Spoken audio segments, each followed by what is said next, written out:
안녕하십니까. 매일 아침 조간신문의 주요 기사를 딱딱 풀어서 해석해드리는 조간딱풀 12월 17일 금요일에 인사드립니다.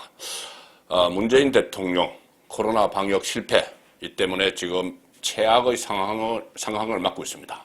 자, 그런데 다음 대통령을 뽑는 대선도 지금 최악으로 치닫고 있는 그런 느낌입니다. 원래 선거라는 것이 이 최선의 후보는 잘 없다. 그래서 차악의 후보, 누가 덜 나쁜지 그것을 가려서 뽑는 것이 선거다. 뭐 이런 이야기가 있지만 이번 대선은 특히 이 유력한 두 후보들이 가족 리스크에 시달리면서 상당히 유권자들에게 국민에게 실망을 주는 그런 모습들이 계속 나오고 있습니다. 특히 이재명 후보, 민주당 이재명 후보는 부인 김혜경 씨와 공개석상에 자주 모습을 드러내고 있죠. 그리고 김혜경 씨도 본인 또 독자적으로 강폭 행보를 하는 그런 이 선거 운동을 지금까지 해오고 있습니다. 특히 윤석열 후보의 부인 김건희 씨가 무대에 등장하지 못하는 상황이죠. 여러 가지 의혹들에 쌓여서 무대에 선뜻 나서지 못하는 이 상황을 감안을 해서 차별화를 하기 위해서 김혜경 씨가 대선의 한복판에 뛰어든 그런 상황인데, 자, 그래서 유독 두 사람이 저번에 그 낙상사고, 심야 낙상사고가 있고 난 이후에 여러 가지 소문들이 떠돌자 이재명, 김혜경 두 사람이 이 돈독한 부부애를 과시하는 그런 모습들을 공개적으로 많이 보이고 있죠. 애써 보이고 있죠. 자, 그런데 이번에는 이 두 사람의 아들, 장남 이동호 씨를 둘러싼 대형 악재가 지금 터졌습니다. 불법 도박 의혹, 상습 도박 의혹, 이것 때문에 어제 그 이재명 후보가 3번이나 공식 사과를 했죠. 재빨리 사과를 한 것은 윤석열 후보와 그 김건희 씨가 이 사과 문제를 놓고, 불거진 의혹에 대해서 사과 문제를 놓고 좀 어정쩡한 모습을 보인다, 이런 그 여론의 비판이 있기 때문에 이재명 후보는 서둘러 아들의 상습 도박 의혹에 대해서 사과를 했습니다. 인정을 하고. 그런데 그게 끝이 아니었습니다. 이번에는 아들 이동호 씨의 이 성매매 의혹이 불거졌습니다. 성매매 의혹이 불거졌는데, 자, 그리고 또 뭐 여성 비하 발언 이런 것들이 SNS에 계속 올라오고 있습니다. 과거에 했던 것들이. 그런데 이 성매매 의혹이 불거졌는데, 그 날이 이 친할머니, 그러니까 이재명 후보의 모친이죠. 친할머니의 발인 다음 날이다. 그래서 그 시점을 놓고도 정말 그럴 수가 있느냐, 뭐 이런 이야기까지부터 시작을 해서 지금 이동호 씨와 관련된 여러 가지 이 소문들이 정가에 파다하게 퍼지고 있습니다. 제가 뭐 들은 걸 아직은 소문이기 때문에 일일이 소개를 해 드릴 수는 없지만, 일단 보도된 것을 중심으로 몇 가지만 한번 짚어보겠습니다. 이 중앙일보, 오늘 많은 언론이 이런 보도를 했습니다. 양쪽이 다 윤석열, 이재명 둘 다 유력 후보가 가족들이 리스크다, 이런 보도를 했는데, 이 중앙일보는 일면 톱으로 이것을 썼습니다. 한 사람은 아들 도박, 한 사람은 부인 이력 과장, 뭐 이런 문제. 그래서 대선 흔들고 있는 가족 리스크. 가족들이 보통 되면은 대선 때 가족들이 나서서 선거운동을 하면서 돕고 이렇게 하는데, 이번 대선에서는 가족들이 오히려 부담이 되고 있다. 자, 그래서 지금 이재명 후보는, 후보 진영은 원래 김건희 씨에 대해서 융단 폭격을 막 가했죠. 뭐 심지어 또 외곽에서 추미애 전 법무부 장관, 손혜원 전 의원까지 나서서 막 공격을 했는데, 자, 이제 이 아들 도박, 지금 중앙일보는 지금 도박만 이야기하는 겁니다. 아직 이 성매매 의혹은 오늘 새벽에 보도가 됐습니다. 보도가 되기 시작을 했습니다. 그래서 이재명 후보는 장남의 상습 도박 의혹이 불거진 어제 하루 동안 3차례에 걸쳐 사과를 했습니다. 그리고 신속한 공개 사과가 선거 전략상 낫다는 판단 때문에 어제 3번 사과를 하면서 이 문제를 덮으려고 했는데, 자, 이것 못지않은 성매매 의혹이 터져 나온 겁니다. 자, 매일경제신문 기사를 보시면은 이재명 아들 악재, 불법 도박 사과 직후에 성매매 의혹이 터졌다. 자, 성매매 의혹까지 지금 이재명에게는 불거졌습니다. 이렇게 어제 고개 숙여 사과하는 것, 이것은 도박 문제입니다. 도박에 대해서 3차례 사과를 했는데, 이 직후에 바로 또 성매매 의혹이 터졌습니다.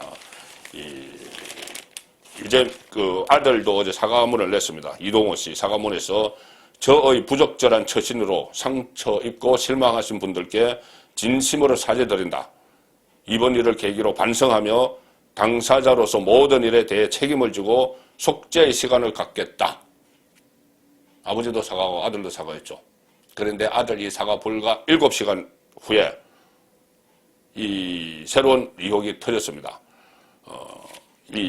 이동호 씨가, 이재명 후보 아들 이동호 씨가 인터넷 사이트에 욕설을 하고 여성을 비하하는 글을 올렸다는 의혹에 휩싸였고, 특히 지난해 3월에 그 본인이 그 도박을 하면서 이용한 포커 사이트가 있었죠. 포커 게임 사이트. 그 사이트에 마사지 업소를 이용했다는 후기 글을 올렸습니다.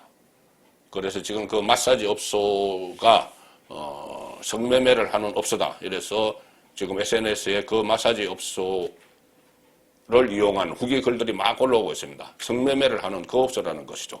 그리고 이 민주당에서는 그 업소에 간 것은 맞지만 성매매는 하지 않았다. 이렇게 뭐 주장을 하는데 어쨌든 그런 업소에 출입을 했고 그 출입한 것을 자랑 삼아 그 SNS에 후기글을 올리고 그 과정에서 욕설을 하고 여성을 비하하는 자 그런 행적들을 보인 겁니다.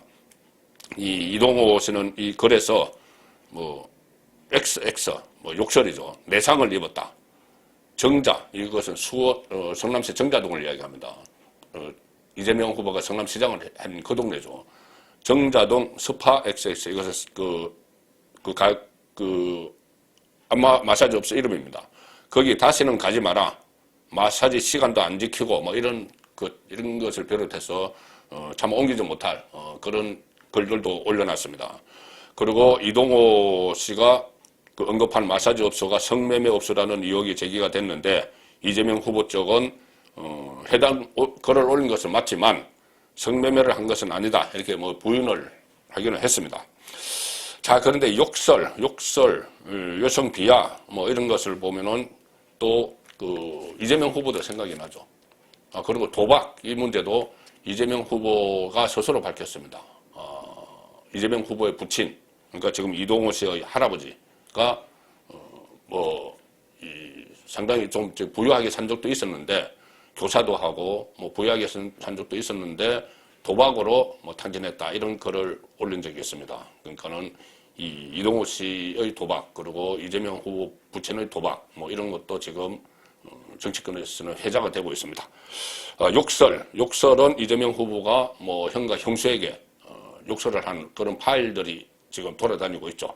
그래서 이 욕설 파일을 대선에서 사용을 할 수 있느냐, 이 문제에 대해서 좀 논란이 있었는데, 민주당에서 이것을 선관위에 유권 해석을 의뢰를 했습니다. 그 욕설 파일을 그 선거 때 사용해도 되느냐, 그러니까 사용하면 안 된다는 것을 얻어내기 위해서 그 선관위에 의뢰를 했겠죠. 그런데 선관위는 욕설 파일을 원본을 올리면 합법이다. 이렇게 그 유권 해석을 내렸습니다. 그러니까 그 욕설한 부분만 통화하면서 욕설한 부분만 딱 떼서 하면은 안 되는데 통화 내역을 전부 올리는 것은 합법이다. 그 선거관리위원회에서 유권 해석을 한 겁니다. 그러니 이 전체 파일을 다 그냥 선거 그 과정에서 올리면 된다는 이야기죠. 그 욕설한 그 부분만 따로 떼내서 하면 안 된다는 이야기입니다. 민주당 측이 해석 그 선거법 위반 여부 해석을 요청을 한 거죠. 여기에 대해서 이 녹음 전체를 공개하는 행위에 대해서는 선관위는 녹음 파일의 원본을 유포하는 것만으로는 후보자 비방죄에 위반된다고 단정하기는 어렵다. 원본을 그대로 하면은. 그런데 욕설 부분만 부각해서 공개하는 행위에 대해서는 그것만 편집해서 게시하거나 유포하거나 연설 또는 대담 차량에 부착된 녹화기로 송출하는 행위는 진실한 사실로서 공공의 이익에 관한 것으로 보기 어려워 위반될 수 있다. 그러니 그 욕설 부분만 딱 떼서 하면 안 되고 전체 파일은 게시 유포할 수 있다는 이야기죠. 연설 차량 뭐 이런데. 자, 그래서 앞으로 이것이 국민의힘에서 이것을 선거운동 방식으로 사용을 할지 뭐 그 여부와는 또 별개로 보수 그 성향의 시민사회단체에서 이것을 계속 부각을 시킬 수가 있죠. 이재명의 욕설. 이것은 뭐 어떤 인격의 문제죠. 인격의 문제이기 때문에 특히 아들 문제와 맞물리면은 이것은 또 상당한 이재명 후보에게 악재로 등장할 가능성이 높습니다. 자, 그리고 말씀드린 대로 이재명 아들 장남 이동호 씨와 관련한 여러 소문이 정치권에 광범위하게 퍼져 있기 때문에 이것이 또 계속 이재명의 악재로 돌출될 가능성이 높습니다.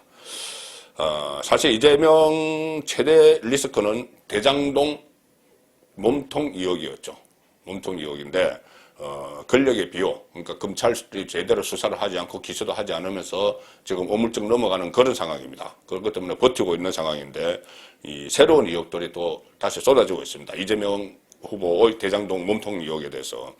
자, 얼마 전에 유한기 성남도시개발공사 전 본부장 극단적인 선택을 했죠. 상당히 어문 속에 극단적인 선택을 했는데 그 유한기는 그때 성남시 안에서 U2 이렇게 불렸다고 제가 소개를 드렸죠. 그 유원, 유씨가 두 명인데 한 명은 유원은 유동규, U2가 유한기. 그래서 이 두 사람의 연결고리를 쫙 추적해 올라가면은 몸통, 거분이라는 이재명 당시 성남시장이 있다. 뭐 이런 그 가설들이 많은데, 자, 유동규도 그 전에 극단적인 선택을 시도를 했다는 보도가 있었는데 그것이 이재명 후보 스스로 이야기했습니다. 그때 압수수색을 들어갔을 때, 수사당국이 압수수색을 들어갔을 때 본인이 한 20분 동안 그 오피스텔 문을 열지 않고 있다가 휴대폰 밖으로 던지고 누군가와 통화를 하고 그리고 극단적인 선택을 시도를 했다. 약을 먹었다. 그런 말을 이재명 후보가 했죠. 그런데 그것을 그러면은 보도가 되지 않았는데 이재명이 어떻게 알았느냐? 그러면은 유동규와 한 라인에 있는 이재명 주변의 사람들에게 보고를 받은 것 아니냐. 그때 이재명은 유동규가 측근이 아니라고 했는데 본인이 극단적인 선택을 시도하기 직전에 이재명 주변에 전화를 한 것 아니냐. 그런 의혹이 나왔었죠. 그리고 그중에 한 사람이 정진상이다. 지금 대선 후보 비서실 부실장 정진상, 그때 성남시 뭐 정책실장인가 했던 정진상이다. 뭐 이런 그 이야기가 있었고, 정진상은 완전히 핵심 측근이죠. 그리고 또 한 사람을 더 통화가 있었는데 그것은 누구냐? 심지어 김혜경 씨다. 부인 김혜경 씨다. 이런 이야기도 있었는데 유동규가 전화한 사람이 그때 이것을 폭로했던 사람이 원희룡 전 제주지사죠. 자, 근데 원희룡 전 지사가 어제 기자회견을 해서 새로운 의혹을 폭로를 했습니다. 자, 유동규가 폰을 던지기 직전에 통화한 정진상 외에 또 한 사람은 전 수행비서, 이재명의 전 수행비서, 성남시장 시절 수행비서 백종선이다. 이것을 어제 원희룡 후보가 국회에서 다시 폭로를 했습니다. 대장동 1타 강사 이렇게 하면서 대장동 사건을 계속 파헤치고 있죠.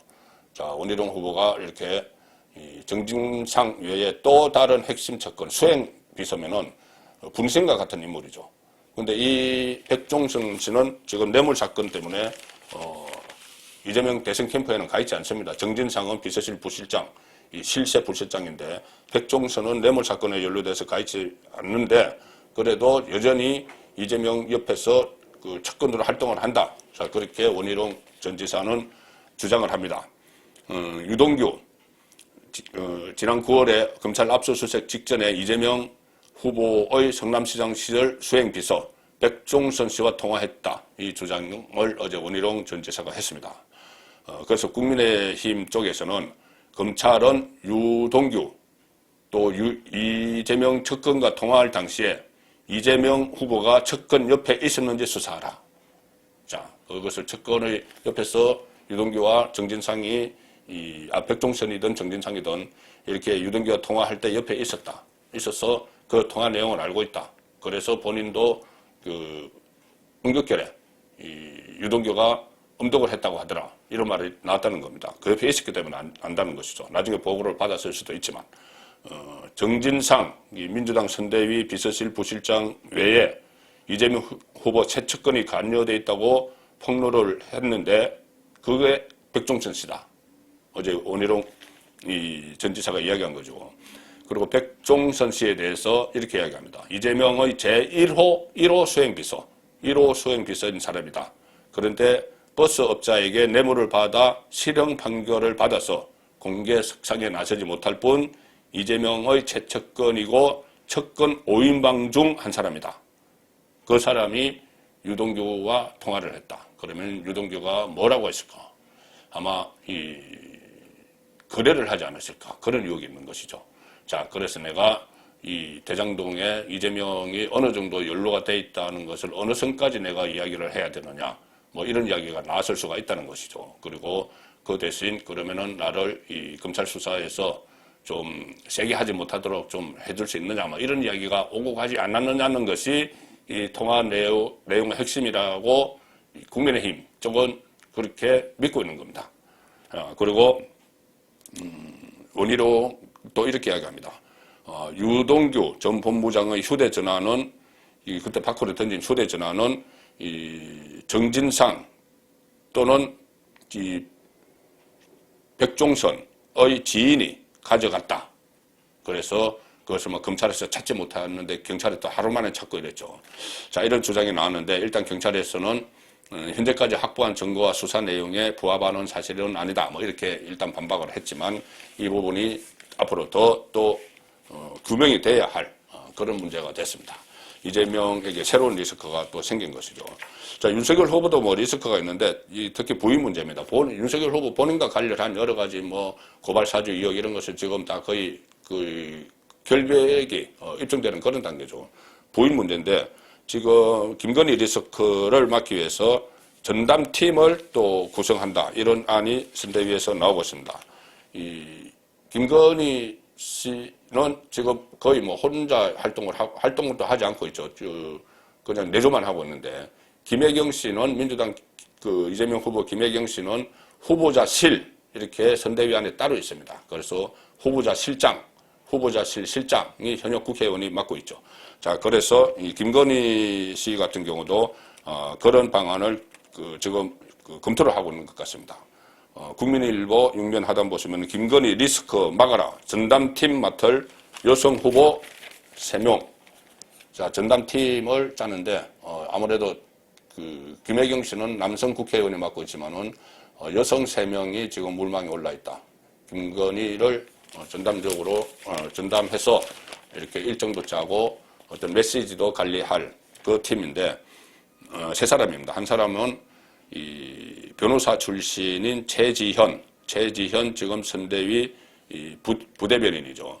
그리고 이 국회의원입니다. 양금희 대구 국회의원, 당내 배우자 포럼을 주도하고 있는 양금희 의원. 또 한 사람은 원희룡 전 제주지사 부인. 그때 이 유튜브에서 사이코패스 이야기를 한 이재명은 사이코패스다고 이야기를 한 그 강윤형 씨가 신경정신과 전문 의사죠. 그런데 강윤형 씨가 또 거론을 되고 있다고 합니다. 강윤형 씨와 김건희 씨는 또 다른 인연이 있다는 말도 나오고 있습니다. 그래서 결국 김건희 씨 등판 문제도 이 전담팀 문제와 맞물려서 결론이 날 가능성이 높고 이 전담을 하는 이 팀이 안전판 역할을 해야지 김건희 씨가 무대에 등장할 수 있다. 그런데 지금 곧 크리스마스, 연말연시 이런 그 일정이 있기 때문에 그 전에 등판할 가능성도 높다. 자, 이런 이야기들이 전가에서 나오고 있습니다. 오늘 마지막으로 전해드릴 소식은 여론조사 지지율 결과입니다. 지금 선거가 석 달도 남지 않았는데 두 사람이 상당히 박빙입니다. 이재명, 윤석열, 이재명 엎치락뒤치락 하는데 지난 14일부터 15일 실시된 2개의 여론조사가 있었는데 한쪽은 이재명이 이기고 한쪽은 윤석열이 이기는 그런데 둘 다 오차 범위 안에서 접전을 펼치고 있는 그런 여론조사 결과가 나왔습니다. 자, 그 넥스트 리서치 여론조사 업체가 SBS 의뢰로 실시한 그 조사에서는 이재명이 35.4, 윤석열이 33.3, 이재명이 약간 앞서는 결과가 나왔죠. 그런데 RN서치가 MBN 의뢰로 실시한 같은 기간 조사에서 이재명은 38.4, 윤석열은 42.3 이렇게 나왔습니다. 자, 이렇게 나온 상황에서 지금 양쪽 모두 가족 리스크를 겪고 있고 또 특히 이재명 후보, 장남 이동호 씨와 관련해서는 또 앞으로 여러 가지 의혹들이 터져나올 가능성이 높기 때문에 이런 부분들이 여론에 어떤 결과를 미칠지 지켜봐야 될 것 같습니다. 12월 17일 보내드린 조간딱풀이었습니다.